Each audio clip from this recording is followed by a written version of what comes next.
Primero, muy buenos días a todos. Mi nombre es Alejandro Gallego, yo soy residente de primer año de Cirugía General de la Universidad Pontificia Bolivariana y el tema que vamos a tratar el día de hoy son las hernias umbilicales. Y previo a comenzar mi charla, le quiero agradecer al doctor Carlos Delgado, que fue mi asesor para la realización de este tema. El derrotero que vamos a manejar en esta charla es el siguiente: algo de anatomía, aspectos generales, clasificación de las hernias, las técnicas quirúrgicas abiertas, recomendaciones y finalmente unas conclusiones. El objetivo de esta charla es que cuando finalicemos debemos de saber definir y clasificar las hernias umbilicales, identificar cuáles factores de riesgo son prevenibles y no prevenibles para desarrollar la recurrencia de las hernias y complicaciones, conocer adecuadamente las técnicas quirúrgicas y finalmente tener un esquema claro sobre qué técnica quirúrgica vamos a utilizar, así como el material de sutura, el tipo de sutura y si utilizamos onomasa en este tipo de hernias.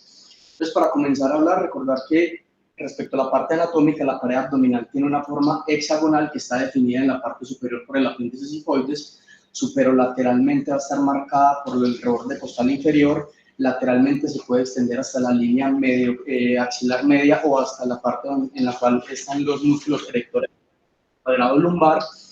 Inferolateralmente van a estar los ligamentos inguinales y la parte más inferior de todas sería el apéndice sifoides. Vamos a tener dos grupos musculares que van a ser los lateroanteriores que van a ser los anterolaterales, que van a ser el oblicuo externo, oblicuo interno y el transverso, y los músculos mediales, que serían los rectos abdominales, y en una menor proporción de las personas pues también pueden estar presentes los músculos piramidales. Si bien son dos grupos musculares, ellos se van a unir en la parte media, ya que las fases de los músculos oblicuo externo, oblicuo interno y transverso se van a unir para formar las vainas de los rectos anterior y posterior, y las dos vainas se van a unir en la parte medial para formarnos la línea alba.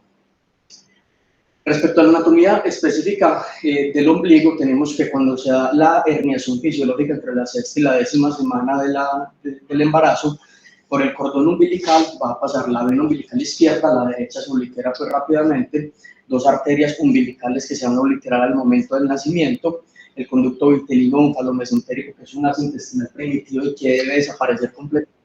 Cuando persiste, podemos tener remanentes como el divertículo de Meckel, y el conducto lactoideo, que finalmente va a ser la vía urinaria en el feto y que también se va a obliterar de manera posterior.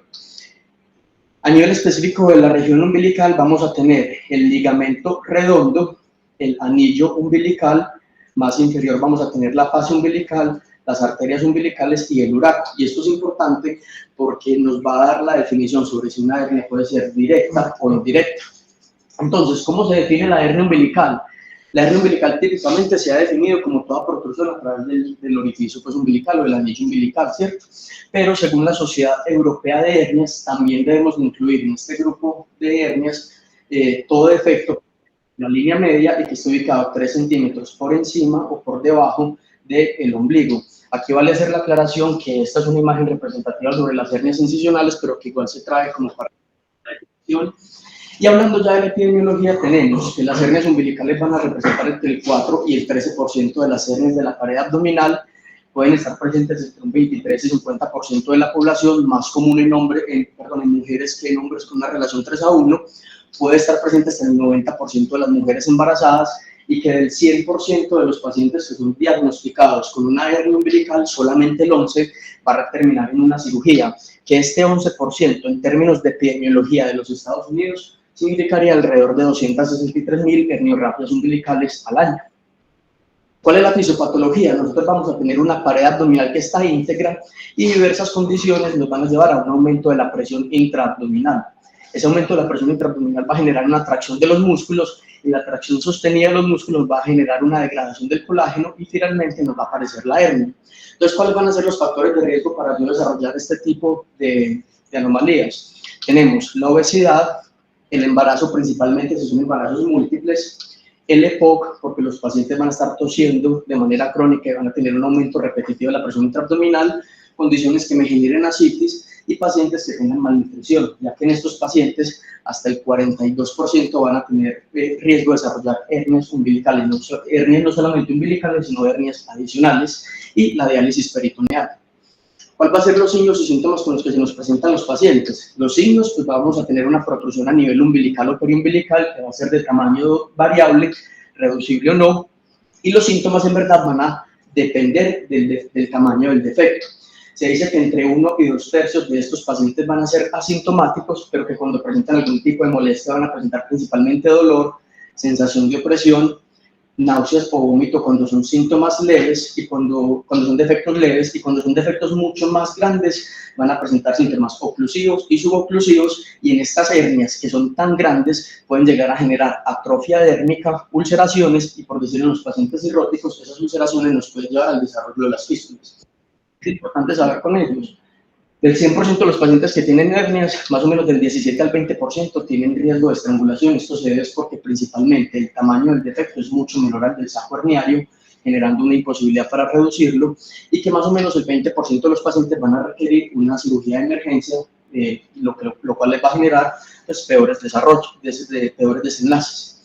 Dentro de los diagnósticos diferenciales que nosotros debemos de pensar y lo que siempre debemos de tener en cuenta es que no toda protrusión a nivel umbilical o periumbilical es una hernia, sino que también debemos de pensar en lipomas, diástasis de los rectos, hematomas de las vainas de los rectos, tumores, como puede ser un neurofibroma, un tumor desmoide, sarcoma, tumores onfalomesentéricos o inclusive metástasis de cualquier otro primario.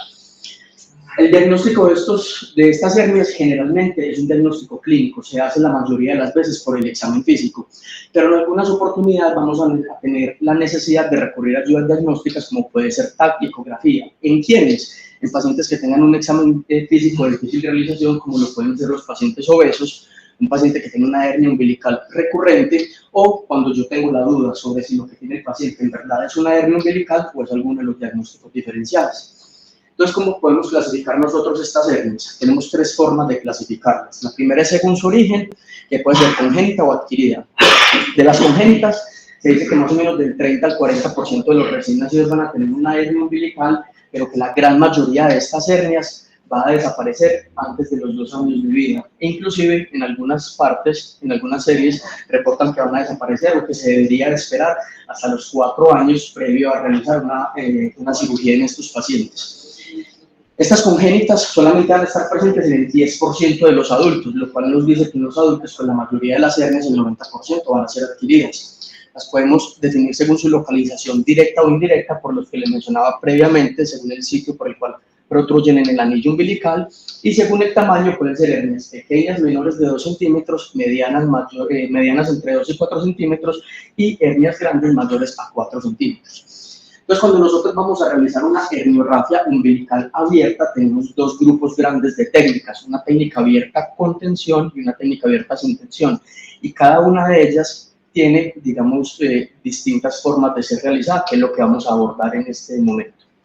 Entonces, importante tener en cuenta, independiente si nosotros vamos a realizar una técnica abierta con o sin tensión, tenemos 4 posibilidades de realizar la incisión. Una puede ser una incisión lateral, bordeando el ombligo y extendiéndonos superior e inferiormente alrededor de 1 o 2 centímetros, una incisión semicircular inferior, una incisión que puede ser transumbilical horizontal o vertical. En este tipo de incisiones se prefiere cualquiera de estas 3, es decir, se prefiere cualquiera de estas por encima de la lateral, no porque esté demostrado que ofrecen mejores resultados, digamos, en cuanto a la recurrencia o complicaciones, sino porque estéticamente le ofrecen un mejor resultado al paciente. Y que si bien son incisiones que pueden ser pequeñas, pues se pueden complicar y generar cicatrices que están retraídas o simplemente cicatrices que no van a quedar muy estéticas para el paciente. Entonces, las primeras técnicas que vamos a tratar son las técnicas que son con tensión, y la primera que les traigo es la técnica de Mayo, que fue la primera técnica descrita en 1901. A esta técnica también se le conoce como chaleco sobre pantalón, y básicamente lo que se hace es disecar por planos, se puede o no reducir el saco herniario, y finalmente lo que nosotros vamos a hacer es que las aponeurosis superior e inferior las vamos a disecar un poco para poderlas afrontar, y se le dice chaleco sobre pantalón porque la aponeurosis superior debería quedar encima de la aponeurosis inferior, sobrepasándola alrededor de 1 o 2 centímetros, y posteriormente se pueden suturar ya sea con puntos simples o con unos puntos en umbra. ¿Cuál es la cosa? Que si bien esta técnica fue la primera descrita, es una técnica que viene en desuso porque genera mucha tensión sobre las aponeurosis, y es la técnica dentro de todo el grupo de técnicas quirúrgicas que se ha demostrado que está asociada a una mayor recurrencia de hernias. La segunda, que es la técnica de seno o malla invertida, que no va a ser chaleco sobre pantalón, sino pantalón sobre chaleco, y es básicamente cuando cuando sobre la aponeurosis superior tengo algún tipo de adherencia que no puedo liberar y me obliga a ponerla por debajo, pero se hace exactamente igual. La técnica de Rothschild, que es tallar dos colgados cuadrangulares sobre las vainas de los rectos y posteriormente traerlos hacia la línea media para suturarlos con puntos sencillos o con puntos en U, pero es una técnica que en verdad no se utiliza actualmente porque es muy dispendiosa y si bien uno tiene que tallar colgados, pues en este momento tenemos disponibilidad de materiales protésicos. Y la otra es la técnica de Morestin, que es simplemente realizar una doble línea de sutura, una primera línea que puede ser puntos sencillos, puntos en U, y encima una línea de suturas invaginante. La cuarta técnica sería borde a borde o cierre simple, que es simplemente afrontar el defecto y realizar una sutura simple, pues no tiene como ninguna indicación adicional a lo que son defectos menores de 2 centímetros. ¿Cuáles son las ventajas de estas técnicas abiertas? Que son técnicas, entre comillas, relativamente sencillas, ampliamente disponibles, tienen menores costos y como no estamos utilizando ningún material protésico, sino solamente sutura, el riesgo de que se nos forme un seroma, un granuloma o que se desarrolle un rechazo de la sutura es relativamente bajo. Ahora, ¿cuáles son las desventajas que tienen estas técnicas? Hasta el 2010 hay series que nos indican que con estas técnicas teníamos una recurrencia hasta el 54% de las hernias. En las series que se han revisado actualmente, ese número de 54% se ha logrado bajar hasta el 14%, pero sigue siendo un porcentaje de recurrencia muy alto. Ahora, para hablar de las técnicas abiertas sin tensión, debemos de tener en cuenta 3 cosas. Primero, que el diámetro de la malla o el parche que vamos a utilizar debe ser mayor al diámetro del defecto. Siempre se debe tener en cuenta la posición de la malla, que puede ser on-lay, in-lay o sub-lay preperitoneal, y que entre punto y punto la malla debe quedar completamente extendida para evitar el desarrollo de complicaciones. La primera técnica que vamos a tratar es el rix umbilical, en la cual nosotros vamos a hacer una incisión, disecamos el saco herniario y posteriormente vamos a disecar la vaina posterior de los rectos creándole un bolsillo, y es en ese espacio, en el espacio preperitoneal, donde vamos a ubicar la malla. Aquí hay una controversia porque se dice que el bolsillo pudiera ser entre 3 a 6 centímetros, que finalmente son espacios muy grandes, entonces nos lleva a realizar una disección que es amplia, ¿cierto? Vamos a posicionar la malla en la región preperitoneal y tenemos 2 formas de ubicarla. Una es la técnica en paracaídas, en la cual vamos pasando el punto y el ayudante sostiene la malla y finalmente paso todos los puntos antes de ubicarla. O la otra es la técnica en corona, en la cual yo primero ubico la malla y posteriormente la suturo. ¿Cuál es la desventaja que tiene esta técnica en corona? Que yo no estoy viendo por dónde estoy pasando el punto y que en este tipo de técnicas el riesgo de realizar una apexia o una lesión no advertida de las asas intestinales es muy alto, entonces se debe tener cuidado si la vamos a desarrollar. La segunda es la técnica del PHS o HS, que son simplemente las siglas con las que se nombran los materiales que son usados, y lo que vamos a hacer es que son unas prótesis que ya vienen diseñadas que constan de un disco profundo, un disco superficial, y ellos van a estar unidos por un cilindro intermedio. Vamos a ubicar el disco profundo en el espacio preperitoneal. Este se puede o no suturar dependiendo de las preferencias del cirujano, pero el que definitivamente sí hay que suturar es el disco superficial, ¿cierto? Sería más o menos así, quedaría el disco superficial, ¿cierto? Suturado, como se puede ver acá, y esta es una técnica que tiene la ventaja que la podemos utilizar en defectos que son moderados o pequeños, pero que hemos de tener en cuenta algo, y es que esta parte superficial, el disco superficial, idealmente debe quedar cubierto por tejido celular subcutáneo, porque si queda en contacto directo con la piel, la puede ulcerar y hay riesgo de que genere fístulas o complicaciones. Una desventaja que tiene esta técnica es que el tamaño de la disección y la cantidad de material que yo estoy utilizando es muy grande respecto a las otras técnicas y por ende el riesgo que se le presente una complicación asociada al material protésico es mucho mayor. La técnica de tapón de cigarrillo o malla, que está descrita idealmente para defectos que son menores de 1.5 centímetros, en los cuales yo tengo una dificultad para realizar una incisión, pues una disección del espacio preperitoneal bajo visión directa, y simplemente coger una malla de las comerciales, cortarla, anudarla en la mitad para formar algo como reloj de arena y posicionarla en el espacio preperitoneal. La técnica del tapón cónico o técnica de Múnich, que es también utilizar una malla y cortarla como un cono, y esto ubicarlo directamente en el espacio preperitoneal, suturando primero los puntos cardinales y posteriormente suturando el resto de la malla. ¿Cuál es la desventaja que tiene esta técnica? Que esta técnica, este tapón va a terminar en una punta, ¿cierto? Que va a quedar en contacto directo con la fascia transversalis y que me puede llegar a generar erosiones intestinales, y posteriormente me puede llegar a generar fístulas o algún otro tipo de complicaciones, principalmente en los pacientes que son muy delgados. La técnica en H o de Celdrán, que la ventaja que nos ofrece es que está descrita para técnicas entre 1.5 y 5 centímetros, y básicamente lo que consiste es que vamos a coger una malla, le vamos a realizar 4 incisiones verticales, ¿cierto? Y esto, lo que son los puentes medios, se van a ubicar en el espacio preperitoneal y el resto de la malla va a quedar encima de la aponeurosis. ¿Cuál es la desventaja? Que también la mayoría de la malla va a quedar puede quedar en contacto con el tejido celular subcutáneo, me lo puede ulcerar, ¿cierto? Y que aparte, entre punto y punto pueden quedar espacios muy grandes, por lo cual se me puede generar hernias intersticiales y recurrencia de la hernia. Y por último, los parches ventrales. Los parches ventrales son dispositivos que se han venido creando en los últimos años, que vienen de diámetros variables que pueden ir entre los 4 y los 8 centímetros, y que básicamente van a estar diseñados o van a estar hechos de polipropileno. Algunos de ellos pueden estar cubiertos o no en una de sus superficies por materiales como lo que es el omega 3 y lo que es el colágeno, para que no se generen adherencias. Y lo que vamos a hacer es lo mismo, es disecar el espacio preperitoneal, posicionar los dispositivos y posteriormente retirar el exceso de los tejidos, de los parches, y suturarlos a la fascia para que quede ya cubierto el defecto. Ahora, como todo material que vamos a poner en el cuerpo, pues va a tener riesgos. La primera foto es una foto de un abordaje que es laparoscópico, pero lo traigo para ilustrar que se pueden desarrollar adherencias. Estas dos que son retracciones de la malla, lo que nosotros podemos llamar mechomas. Y lo tercero es que cuando se ubican también estas mallas que no están, digamos, cubiertas por materiales antiadherentes, se puede generar adherencias a las asas intestinales, generar obstrucciones o inclusive generar fístulas. ¿Cuáles son las ventajas que nos ofrecen estas técnicas?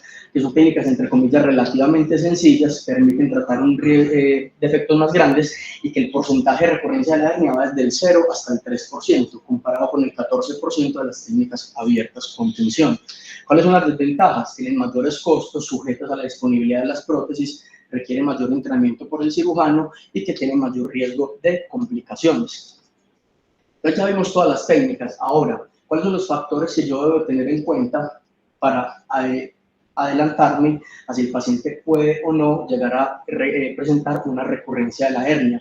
Para eso les traigo este artículo que fue publicado en el 2019, un estudio prospectivo en el cual se analizaron 979 pacientes que fueron sometidos a una herniografía primaria entre el 2009 y el 2018. Y finalmente la conclusión de este artículo es que los pacientes que presentan una ISO tienen 33% de riesgo de presentar una recurrencia cuando son fumadores activos, y para ellos fumadores activos es que haya tenido consumo de tabaco en los últimos 3 meses, van a tener un riesgo del 8%, si son diabéticos 7.8%, un índice de masa corporal mayor a 35,5%, si se realizó un reparo primario con sutura, o sea, una técnica con tensión en una hernia que era mayor a 1.5%, van a tener un 1.5 centímetros, van a tener un 7.3% de desarrollar recurrencias de las hernias.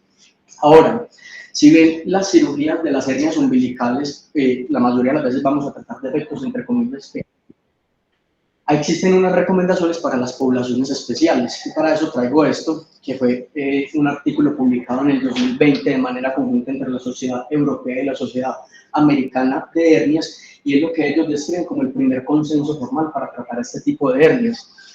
A favor del artículo está que está desarrollado por 2 sociedades grandes e importantes, pero en contra, que ellos mismos lo dicen, es que la calidad de la evidencia que tienen hasta el 2020 para realizar estas recomendaciones es poca, y la mayoría de las recomendaciones son débiles. Entonces, primer grupo especial de pacientes, pacientes con hepatopatía, especialmente los pacientes cirróticos. Hasta el 20% de estos pacientes pueden llegar a tener una hernia, y cuando nosotros realizamos una herniorrafia en estos pacientes, la mortalidad de ellos va a ser al 5% a 30 días versus el 1% de la población general, y estos son en cirugías que fueron, digamos, controladas, que no fueron de urgencia, de un paciente compensado, ¿cierto? La cirugía de urgencia obviamente nos va a aumentar la mortalidad, y lo que nosotros debemos de intentar es que en estos pacientes siempre lleguen con su hepatopatía compensada y en un buen estado nutricional. Entonces, ¿a quiénes les puedo ofrecer cirugías ambulatorias? Definitivamente le puedo ofrecer al que tiene un Child-Pugh A o un menor de 15, e idealmente menor de 9. Al que es un Child-Pugh B lo puedo considerar, pero los debo de optimizar primero. Y los pacientes que son Child-Pugh C definitivamente no son candidatos a cirugía, independiente del tamaño de la hernia, por el riesgo de complicaciones y aumentar la mortalidad. En estos pacientes siempre se va a preferir el abordaje abierto, y siempre utilizar, la recomendación es siempre utilizar malla de ubicación preperitoneal. Segundo grupo de pacientes, pacientes que están en diálisis peritoneal, hasta el 3 al 15% la pueden llegar a desarrollar, ¿cierto? Y la desventaja en este grupo de pacientes es que, como yo estoy aumentando de manera constante la presión intraabdominal con la diálisis peritoneal, yo no sé en qué momento esos pacientes me pueden llegar a complicar, ¿cierto? Entonces, la recomendación en ellos es, si yo tengo un paciente que tiene hernia y apenas va a comenzar la diálisis peritoneal, se debería de reparar la hernia antes de comenzar la diálisis. Si tiene la hernia o la desarrolla durante el uso de la diálisis peritoneal, se puede realizar una cirugía ambulatoria, es segura, y se sugieren utilizar técnicas abiertas o que sean mínimamente invasivas, que no entren a la cavidad. Pero la recomendación es que posterior a este reparo, yo espere más o menos de 36 a 48 horas, en caso tal que se haya realizado una lesión del peritoneo, para que le dé tiempo de cicatrizar. Y es importante que en ellos siempre se debe utilizar malla. ¿Por qué? Porque hasta el 12% de los pacientes en los cuales yo no utilizo malla van a tener algún tipo de residuo. Y el tercer grupo son las mujeres en embarazo. Las mujeres en embarazo, como vimos ahorita, hasta el 90% van a tener hernias, y generalmente son hernias que no se van a complicar, porque si bien el mismo embarazo nos aumenta el tamaño de la hernia, pues la misma anatomía y el útero nos van a proteger de las complicaciones, ¿cierto? Y es importante saber que en las mujeres embarazadas estas hernias siempre tienden a disminuir de tamaño, generalmente hasta los 3 meses del posparto. Entonces, el reparo de la hernia se debe posponer en la medida de lo posible hasta finalizar el embarazo, idealmente 3 meses después, o inclusive la recomendación es hasta que la mujer tenga la paridad satisfecha y posterior a eso realizar el reparo. Ahora, si es una cirugía emergente que no tengo esta posibilidad, lo que hemos de hacer nosotros es ofrecer una cirugía inicialmente con sutura, ¿cierto? Y posteriormente realizar una intervención con malla. Ahora, ¿cuál técnica vamos a elegir de todas las que traigo?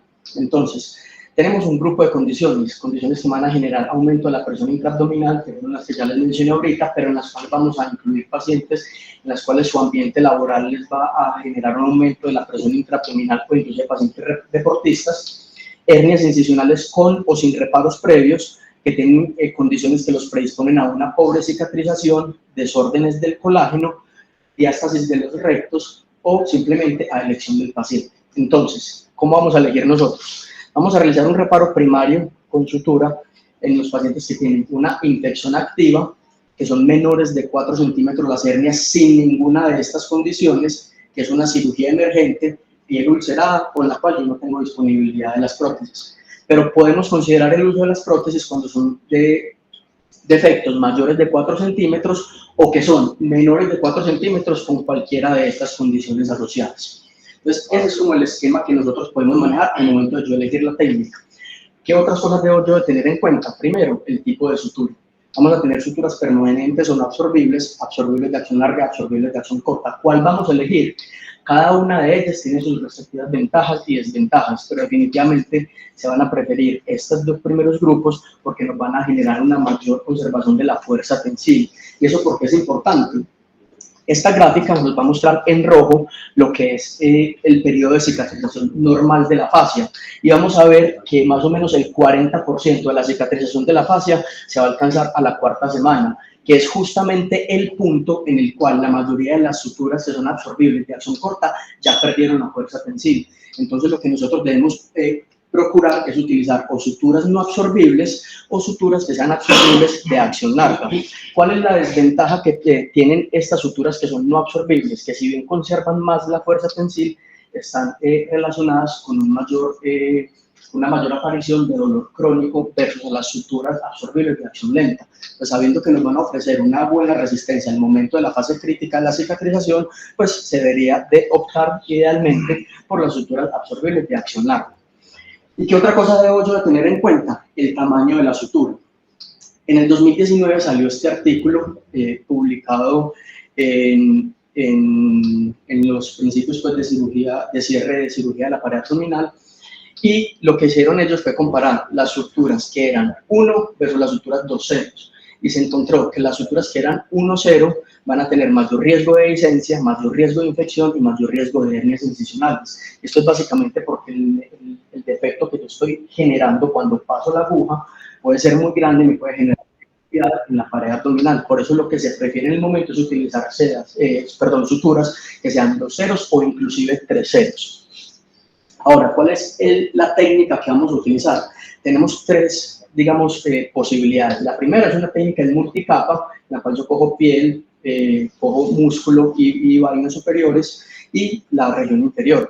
Vamos a tener una técnica en masa y vamos a tener una técnica en la cual yo solamente voy a suturar la fascia. ¿Cuál es la cosa? Que cuando yo utilizo estas dos técnicas, principalmente esta técnica en masa, dentro del nudo me va a quedar tejido celular subcutáneo, músculo y masa, que es un volumen muy grande, y esto me puede generar a que el nudo se afloje y posteriormente las fascias se me separen. Se ha dicho que con esta técnica se puede llegar a generar una separación del defecto de más o menos 13 milímetros, mientras que cuando yo suturo solamente la fascia, se pueden llegar a separar hasta 6 milímetros. Por eso en este momento la indicación es realizar una sutura que comprometa solamente la fascia. ¿Y cuáles técnicas puedo yo utilizar para esto? Tengo una técnica Small Bites, técnica estándar, y también pues, se puede hacer en capa única o capas múltiples. La recomendación en este momento es realizarla con Small Bites. ¿Por qué? Porque me distribuye mejor la tensión sobre toda la sutura, sobre toda la herida, pero aparte porque me disminuye en un 25% la recurrencia de la hernia y en un 50% la ISO, ¿cierto? Ahora, para finalizar sobre si debemos o no utilizar malla en este tipo de suturas, les traigo estos 4 estudios. El primero fue publicado en el 2001, es un estudio aleatorizado que comparó el reparo primario con una hernioplastia. En este se incluyeron 200 pacientes y al final del estudio la conclusión es que los pacientes que se les hizo una herniorrafia con sutura presentaron un 11% de recurrencia de la hernia versus solamente un 1% de los pacientes en los cuales se utilizó material protésico. El segundo estudio, publicado en el 2018, una revisión sistemática y metaanálisis de estudios aleatorizados. En este se incluyeron 5 RCTs y la conclusión final de esto es que se recomienda el reparo con malla para hernias umbilicales mayores a 1 centímetro.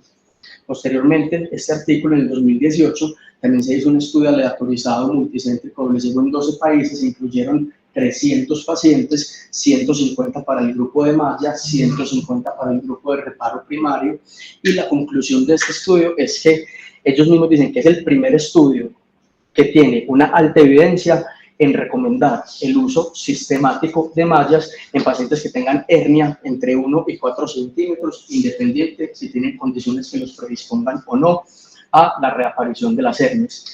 Y el último, publicado en el 2020, una revisión sistemática y metaanálisis, 14 estudios, 6 observacionales, 8 RCTs, un total de 2.300 pacientes, y la conclusión es que el uso de malla en el reparo electivo de hernia umbilical reduce el riesgo de recurrencia comparado con la sutura. Como conclusiones, entonces, tenemos que se requiere el adecuado conocimiento de la anatomía para el manejo de las hernias. No toda protrusión a nivel umbilical es una hernia. Siempre se deben de conocer las distintas técnicas quirúrgicas para realizar la mejor oferta al paciente y siempre se deben de tener en cuenta las comorbilidades. Ahora, idealmente, utilizar suturas monofilamento de absorción lenta, aguja y calibre pequeño, técnica Small Bites, pero también queda en el interrogante si utilizamos una malla. ¿Por qué? Porque si bien la evidencia actual nos dice que debemos utilizar mallas en pacientes que tienen defectos, incluso a partir de 1,5 centímetros, pues debemos de recordar que las mallas no son inocuas, ¿cierto? y que utilizar este tipo de materiales protésicos es condicionar al paciente a vivir con la malla y que en cualquier momento de la vida se pudiese llegar a complicar. Entonces, eso era lo que les traía para hoy. Si tienen dudas, preguntas. Muchas gracias.